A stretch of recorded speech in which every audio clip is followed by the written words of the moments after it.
Welcome to Thriving is the Goal. I'm Tim Chan and I'm with my good friend Mark Letchumanan. Mark, how are you doing today? Doing well, sir. How are you? Doing well. I'm excited for our conversation today. We're going to talk about the value of coaching and also how the working genius impacts how we coach and gives us some insights into how to better help the people that we coach. So, Mark, what was your introduction to coaching? For me, I heard about coaching maybe a dozen years or so ago from a friend. I ended up getting a chance just to do a couple of coaching sessions with someone like complimentary and thought that was a really valuable experience. And mostly remember just thinking, hey, I think I could do this because it just seemed like coaching was about asking lots of questions and making sure you shut up long enough to hear what the other person had to say about your questions. And so eventually that led me to doing some more courses and yeah, I just went down the rabbit hole from there. hmm For me, in my late 20s, I worked for a nonprofit, and one of the leaders of the nonprofit did some coaching training. And so he took the whole team through a 1 day, what is coaching? What's the value of coaching session? And I just remember thinking, this is how I would want my leader or my manager to lead me.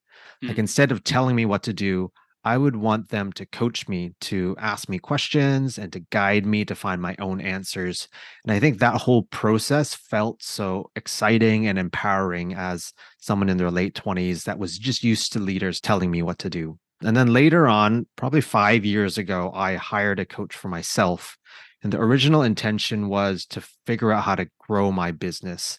I had grown my team and I needed more sales, but I was just really struggling and stuck and in a place where we weren't making as much money as we were hoping to. And I thought, oh, I need some outside help. I need some coaching to help me get through this and figure out how to grow the business. And what ended up happening is that I got the clarity that I didn't want to grow the business and mm, ended up actually scaling it down as a result of the coaching. I continue to meet monthly with a coach, and I've just discovered it helps me make decisions and helps me move forward faster than if I were doing it myself. I get these aha moments, these breakthrough moments in the coaching that mm, have been really valuable for me as I continue to run my business, but also in the wider part of my life as well. fair enough.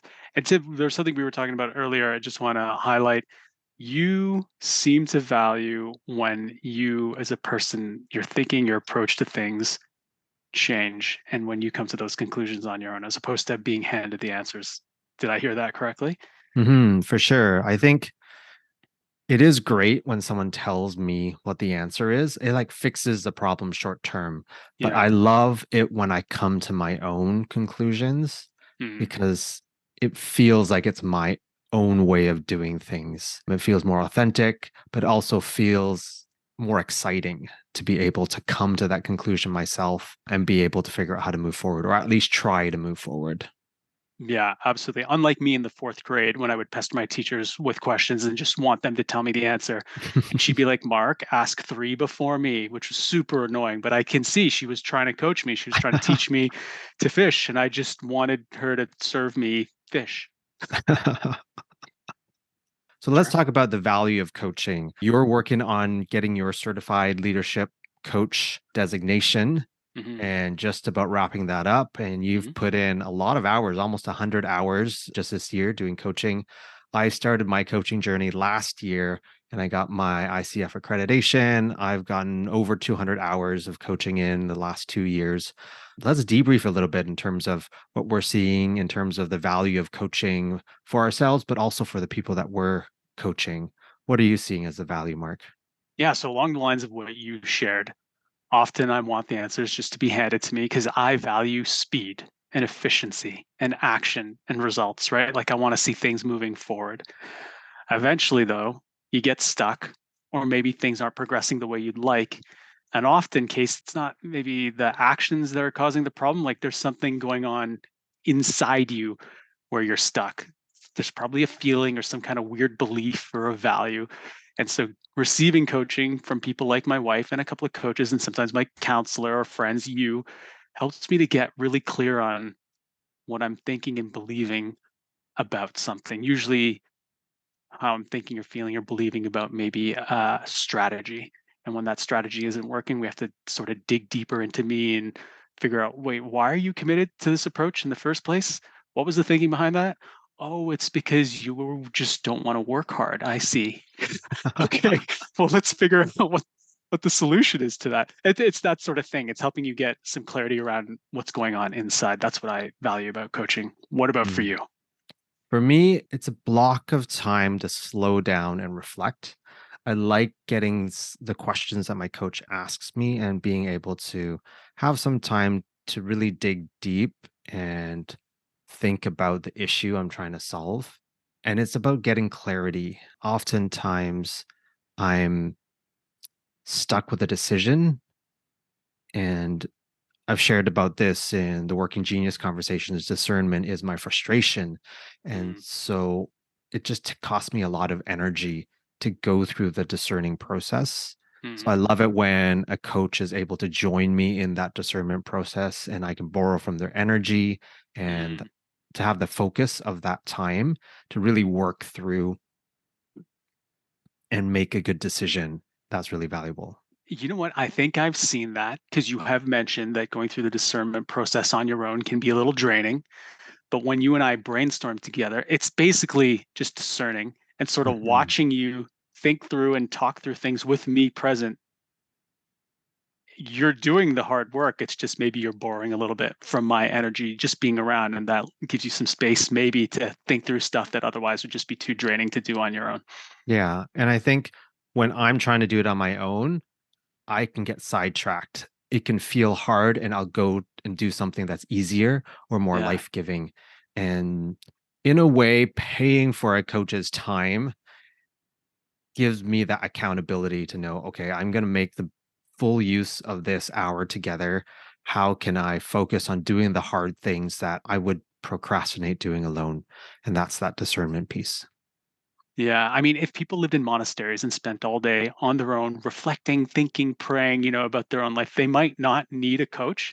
But we've got families and careers and are super busy. And even when we're not busy, we've got the phone with tons of entertainment. So there's really like no space in life to think through and process through carefully with a safe and trusted person what you're actually thinking and feeling. Even our own spouses don't get that privilege with us.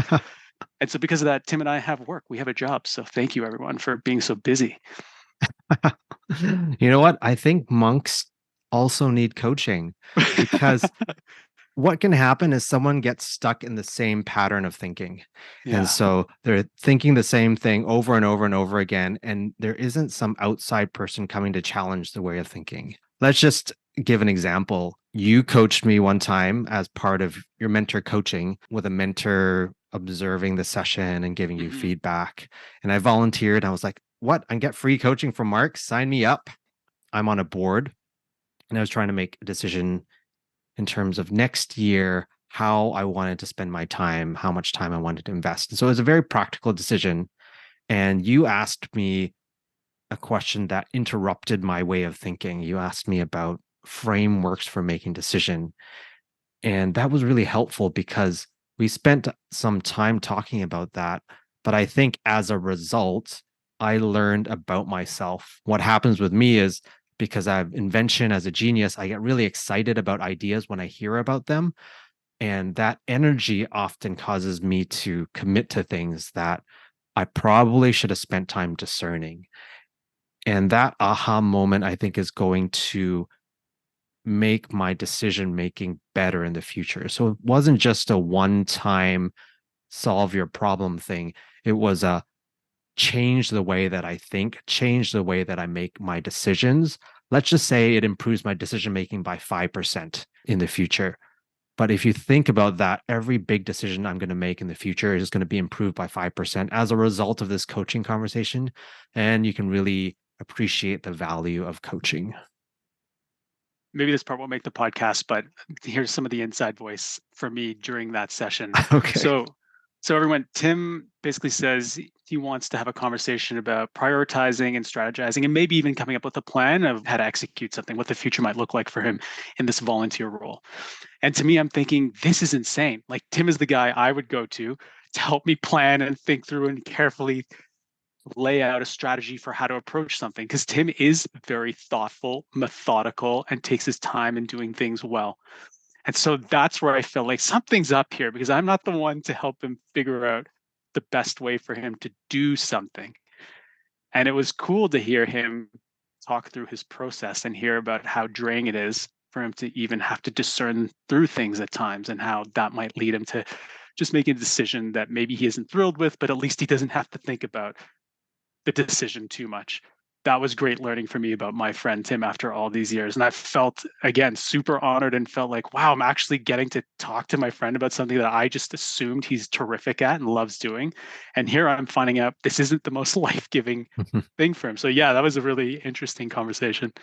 And here's the thing, you didn't need to be the expert in decision making to help me. You just needed to ask me those questions and give me that space. The question you asked me actually interrupted my way of thinking. Mm. And it was a really positive interruption. And I would have just kept on spinning and spinning the same way and not seen this growth happen. So, this is a good segue to talk about the next section. A lot of questions I get because coaching is still fairly new for people. They ask me, what's the difference between coaching and counseling, consulting, or mentoring? All of them feel like they're in a similar helping type of profession, helping people move forward. And so, Mark, you've got a lot of experience in terms of what counseling is with the people in your life. What's the difference between counseling and coaching? So I've found with counseling, the focus is doing a kind of deep dive into the past. You're looking again at emotions and the impact of significant events in your life and working through them. Again, with a safe person like a counselor, helping you maybe understand or reinterpret some of these maybe traumatic things that have happened before with the lens of who you are today, with the maturity you have today. Because maybe in the past, when maybe this challenging or difficult thing happened to you, you were interpreting it possibly as a child, and kids don't have the same kind of savvy and understanding that we do as adults, and so that can be really powerful and helpful. Coaching isn't so much about the past. It can come up in a conversation, but it isn't the coach's objective to rehash and talk through the past. There is a lot of emphasis and focus on the future and moving forward and what Hmm. that might look like, especially what the client wants it to look like. Hmm. That's for me the big difference: counseling past, coaching future. Yeah, that makes sense. And the difference between consulting and coaching is that when you hire a consultant, you are hiring them to give you the answer. Mm, And so your consultant will have to have experience. They'll need to know the industry. They'll need to know best practices and maybe the current economic conditions, and then really understand your situation. So they're asking you questions for them to understand what's going on. And the goal is to make a recommendation to you for how to solve your problem. A coach is different. They're not giving you the answer. They're helping you find the answer. And so the coach doesn't spend all that time trying to understand all the ins and outs of the issue for themselves because their goal is not to make that recommendation. So they will spend majority of the time helping you get clarity, asking you questions to figure out where you are stuck, where you want to go, and how to move forward. And to serve you by helping you figure out the answer, the best way forward. yeah, that's a really good way to put it. And so here's a confession. This is definitely where I struggle, because naturally I want to play the role of the consultant. My Mm. ego loves being the consultant. I feel like I get to offer value, make an impact. It's great. Whereas true coaching, I think, takes a ton of humility, because at the end of the day, you're not going to get credit for any of the change that happened. It's the client figuring it out Hmm. on their own. And as much as I hate that, it's good for them. And that's what Hmm. coaches want to focus on. Yeah. In my coaching training, one of the teachers said 90% of coaching happens after the conversation. Mm, And I've seen this happen where I ask someone a question that they just are really stumped by, but it really captures their imagination. And afterwards, they keep on thinking about that question. The coaching continues to happen after that conversation.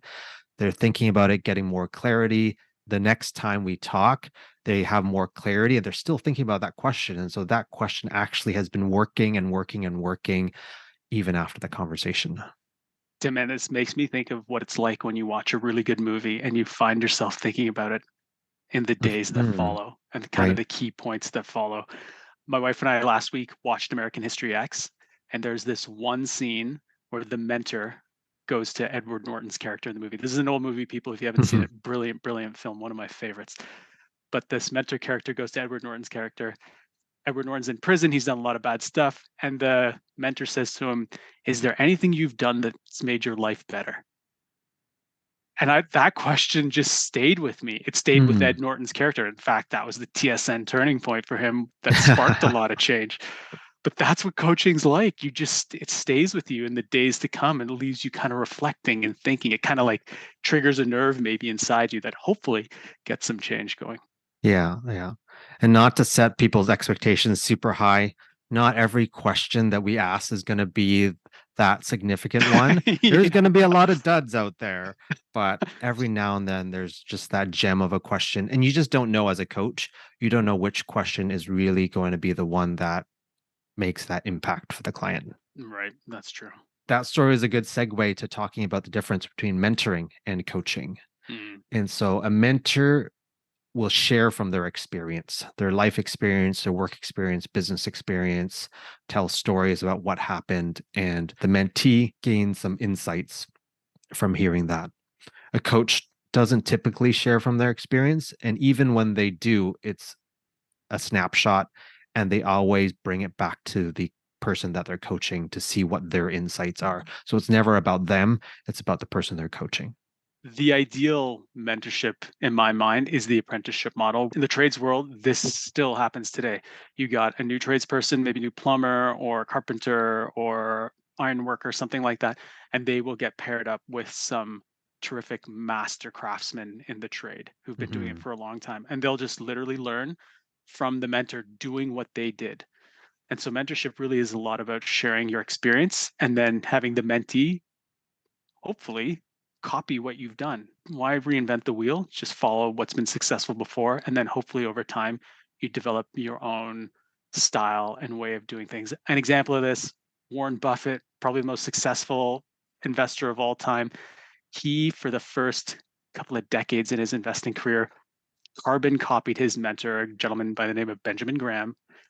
And then after getting really good and really rich, he eventually developed his own style. Benjamin Graham invested in really cheap cigar butt type stocks that maybe had one puff in them and then it was gone. So Buffett would just go in and extract as much value as he could for himself. And then over time, he shifted his focus to investing in really high quality companies. And he Mm. was one of the first to do that really well and very successfully. And as a result, he's made several hundreds of millions, if not billions of dollars. Hmm. Yeah, and I feel like with modern work, a lot of the work is not tangible. You can't see it. With trades, you're building something, you can see the work happening. But in other professions, a lot of that work happens in the mind. It's the Mm-hmm. thinking behind it. And it's hard to see the thinking happening. It's hard to observe it. And so Mm-hmm. I think the apprenticeship model in some industries doesn't work as well. And it really requires explanation. Like, this is how I thought through this decision, the insights that I saw in terms of the scenario. Mm, And I think that thinking can get passed on, but needs to be explained. yeah. Yeah. Yeah. Okay, let's take a short break and we'll jump back and dive into more discussion about coaching.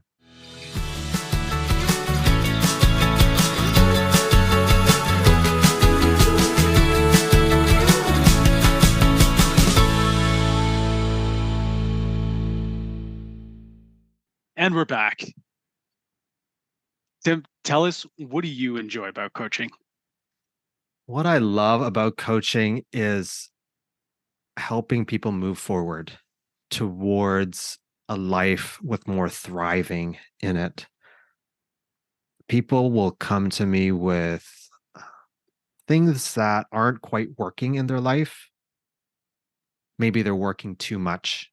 I have an entrepreneur that told me she stayed up until 3 a.m. working the other night and she doesn't love it, but she's in a situation where she just has so much work to do.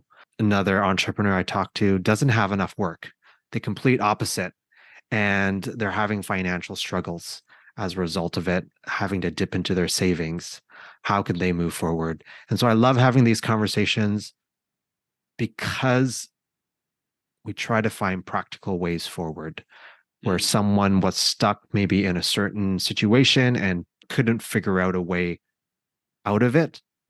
Coaching can help them at least brainstorm, get ideas, find ways forward, and almost have a bit of that energy. Someone I talked to said he just wants clarity in the coaching conversation because clarity leads to action and mm, action leads to results. yeah. Yeah, that's a good way to put it. What about you? What do you love about coaching? Honestly, I just love that with coaching, I don't have to try very hard. Like I just feel like I'm being myself. I'm not saying I'm a good coach. It's You probably are a because I good don't coach, try very Mark. hard. But I enjoy just getting to be myself. And by that I mean I just get to ask questions, which I love doing. I'm just curious and want to understand and learn. As I've mentioned, that sometimes gets me to the trap of being more of a consultant than a coach. But also, it's fascinating to hear people's stories and hear about their way of thinking and where they're coming from, because I always learn something for myself. There's always a takeaway for me in coaching sessions. But ultimately, because I get to play that role of detective or investigator in a coaching session, hopefully at the service of the client and not just my own entertainment, Hmm. it can help people. And if they get helped as well, that's a great bonus. But Yeah. ultimately, because it's just a lot of fun getting to hear what's going on for people. Hmm. The other thing I love about coaching is that it can help bring more intentionality to the way that people are living and working. Instead of continuing doing the same thing over and over, coaching can allow for reflection to happen and understanding of who the person is and what they want out of life. Mm, And once that is clear in terms of the life that they're envisioning for themselves in the future, then we can figure out a path forward towards that. But I think some people don't know what they want. They're continuing day by day, week by week, doing something very similar to what they did yesterday, the week before. mm, And they haven't really thought about what do I want in the future? How can life be better? I love that coaching can ask those questions and help people reflect on these things that matter. mm. So, what would you say makes coaching worth giving a try? Who would benefit from receiving coaching? I think someone that wants change in their life. Mm, I have coached people that aren't looking for change and it just doesn't work because they're not looking to make any difference. So I think coaching works for someone that wants to move forward, wants something different. Maybe they don't know how to move forward, but they do know that they're not satisfied with what's currently happening. And there is some motivation, there is some ambition to be moving in a certain direction. mm. Yeah, that's good. And with coaching, it's really difficult to understand what it's like until you give it a try. I know with counseling, there's sometimes a negative stigma. It's difficult sometimes to accept that maybe you need the assistance of a therapist or a counselor. Coaching doesn't have that stigma as much because it's more about the future and moving forward and results and Hmm. goals, which is nice. But again, to truly understand its impact, you kind of have to try it out. And it Hmm. also depends on the coach you work with, and you got to make sure there's a good fit personality wise that way. So it's worth trying just so you have that experience and so you know where to turn. Like Tim said, if you feel stuck and if you're looking for some kind of change. So let's spend some time talking about the working genius and how it relates to coaching. So, as I've learned more about the working genius this year, I've started taking all the entrepreneurs that I coach through the working genius because I've just found it so helpful for Mm, me to coach them, but for them to understand themselves better. And it really helps uncover where are the gaps for this individual. The working frustrations are often places they get stuck in the flow of work or get into trouble. Working geniuses are the places that they thrive in, and awareness is the key. Entrepreneurs often work alone, and so they're doing all the work. And for them to know where they get stuck is going to be helpful to make better decisions. mm, Let me just tell a few stories about entrepreneurs I've worked with and how the working genius has helped. So, one entrepreneur I work with has discernment as a frustration, like myself. And he goes into projects without much planning. He's hired subcontractors to work for his business without really thinking about how best to utilize their skills and capacity. And when he assigns them work, he doesn't spend a lot of time thinking about what they need or how to instruct them. And so what he said is they finish the work, they send it back, and he has to redo 70% of the work. And Mm, he had an aha moment in our conversation thinking, oh, it's because discernment is a frustration. I skip over thinking about how best to hand over the work. And if I spent that time and energy beforehand thinking about how to better assign the work will come back at a higher quality. And that's what he mm, did. He made that shift and the work started coming back at higher quality.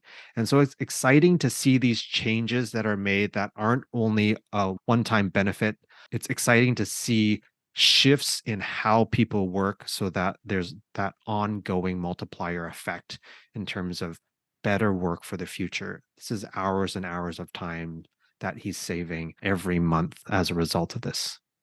Another example is someone I coach has galvanizing as a frustration, and he runs a business and needs more work. But the galvanizing part is so frustrating for him. So he doesn't do a lot of networking. He's not on social media very much, and he doesn't have enough clients. In our coaching session, we talked about focusing his galvanizing energy towards people who are good networkers, people that are galvanizers. And once they understand his business, they can help do that galvanizing and send him referrals.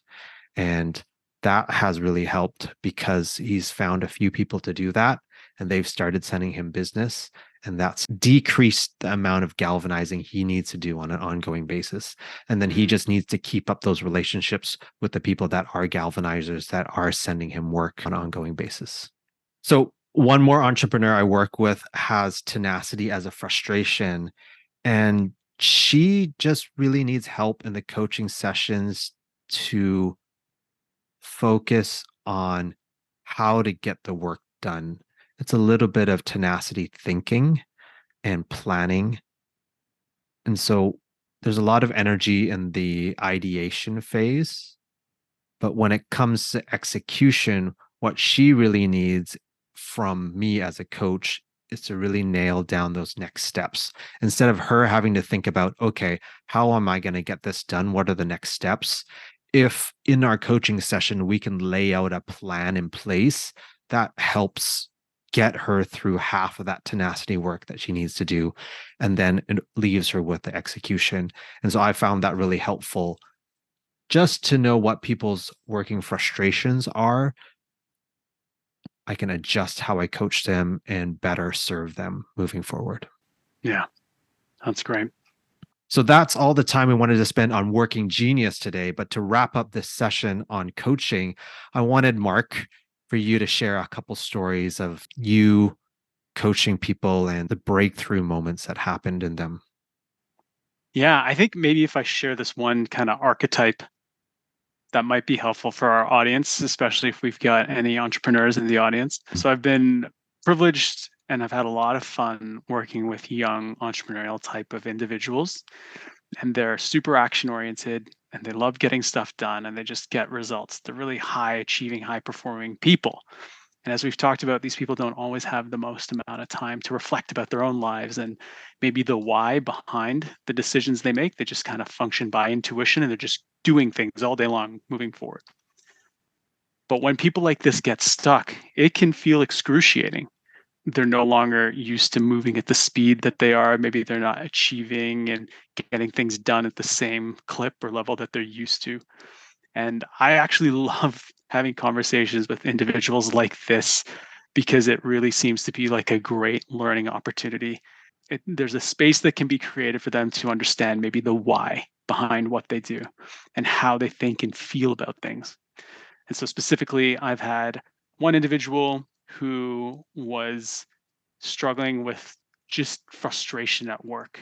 a sense of bitterness that was permeating everything he was doing with his family and in his job, and just really not enjoying himself. Hmm. And when we dug into that a little bit, we discovered he was kind of holding himself accountable and responsible for some circumstances that were beyond his control. And he was basically blaming himself.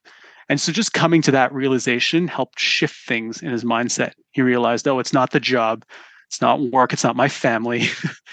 I'm mad at myself and I feel like I failed. And so we got to spend some time addressing that. And that was really meaningful for him. And it was helpful for me to see as well, because that's something I reflected on a ton about my own life, and have seen how when I feel like I've failed, I start to get stuck in that Hmm. area and don't really move forward. I often end up spending a lot of time trying to make amends, just like this individual was. Yeah, I love that story. So if you're interested in coaching, feel free to reach out to either Mark or myself. You can find our contact at coracle.ca. And we usually offer a complimentary coaching session for those that haven't done coaching before, so that they can understand the value of coaching before they commit to a certain amount of sessions. And so we'd love to hear from you. Definitely reach out if you have questions about coaching or would like to try it out. So this wraps up our episode on coaching, but also this wraps up season 1 of Thriving is the Goal. This has been really fun to do together, Mark. Thanks a lot for joining me on this journey. Tim, man, it's been a pleasure. Really enjoy working with a brother and a friend, and hopefully we'll get to do it again someday. We're going to be taking a break for a while, and then we'll start planning and thinking about season 2 and what that looks like. So thanks everyone for listening, and hope this was really valuable for you in your journey towards more thriving in your life.